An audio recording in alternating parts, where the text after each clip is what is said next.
2 मार्च 2025 के दिन नासिक की धरती पर जागतिक धम्म परिषद का आयोजन किया गया है, जिसकी पूर्व तैयारी के लिए कल्याण के पिसोली जय भीम नगर के एक स्कूल में नियोजन मीटिंग संपन्न हुई।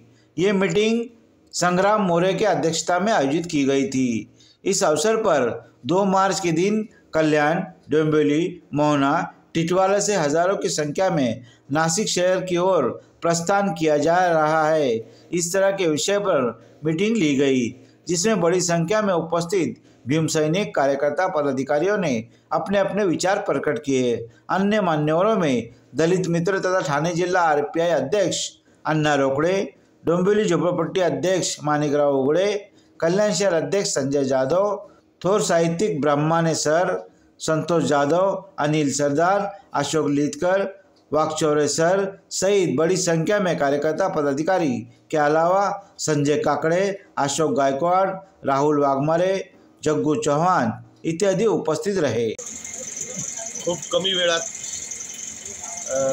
संजयजी जाधव आमचे कल्याण शहर अध्यक्ष यांनी मीटिंग कॉल केली आणि त्याला चांगला प्रतिसाद कार्यकर्त्यांनी व लोकांनी पण दिलेला आहे। तरी मी ते आव्हान करतो की रिपब्लिकन पार्टी ऑफ इंडिया च्या वतीने डॉक्टर रामदासजी आठवले साहेब यांच्या अध्यक्षतेखाली बौद्ध धम्म परिषद नाशिक येथे संपन्न होत आहे। तरी सर्व बुद्ध बांधवांनी व पक्षाचे कार्यकर्ते व पदाधिकाऱ्यांनी जास्तीत जास्त या बुद्ध धम्म परिषदेला सामील व्हावं हेच मी आवाहन करतो। प्रकारचं नियोजन असणार आहे, या पुढची मीटिंग होणार आहे का कल्याणमध्ये? नाही, आत्ताच आमदार साहेबांनी जो आदेश दिला की पुढची एक मीटिंग महत्त्वाची होईल आणि त्यामध्ये नक्कीच ठरवलं जाईल की या धम्म परिषद सक्सेस करण्यासाठी कल्याण डोंबिवली शहरातून जास्त लोक कसे जातील याचं नियोजन आम्ही माणिकराव उघडे, अण्णासाहेब आणि सगळे एकत्र, सर्व संजय जाधव, संतोष जाधव सगळे कार्यकर्ते एकत्र बसून ते नियोजन ठरवूया। आणि एवढी खात्री आहे की त्या परिषदेला कल्याण डोंबिवलीतून जास्तीत जास्त लोक जातील एवढी आम्हाला खात्री। आमचे केंद्रीय मंत्री आयुष्यमान रामदास आठवलेंनी मला ठाण्यात प्रदेश अध्यक्ष म्हणून जबाबदारी दिली आहे।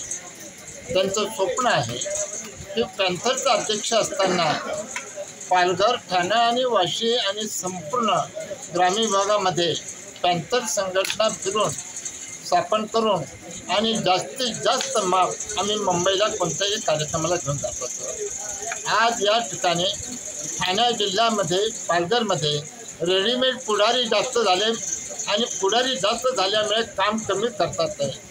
अण्णासाहेब रोकड्यांचा स्वभाव त्यांना माहिती आठवल्यांना तोंडावर रोग बाय ठोक बोलेल आणि लोकांना सुधारणा करेल। पण आठवले साहेबांनी प्रत्येक जिल्ह्यामध्ये 2-2, 3-3 गट तयार करून ठेवले, अध्यक्ष केलेले आहेत। आज त्यांना सरळ जर करायचं असेल की माझ्यावर मोठी जबाबदारी त्यांनी दिलेली आहे। आठवले साहेब मला सहकार्य देतील आणि ठाणे जिल्हा, पालघर जिल्हा चांगल्या प्रकारे होतील। आणि 2 तारखेला ज्यावेळेला पॅन्थरच्या वेळेला जास्तीत जास्त लोक आम्ही घेऊन जात होतो आणि त्याचप्रमाणे पॅन्थरसारखेच लोक रिपब्लिकन पक्ष आठवले साहेबांच्या नेतृत्वात घेऊन आम्ही जास्त नाशिकला 2 तारखेला घेऊन जाणार आहे। धम्म परिषदेला जोडून आव्हान दिलेलं आहे। धन्यवाद।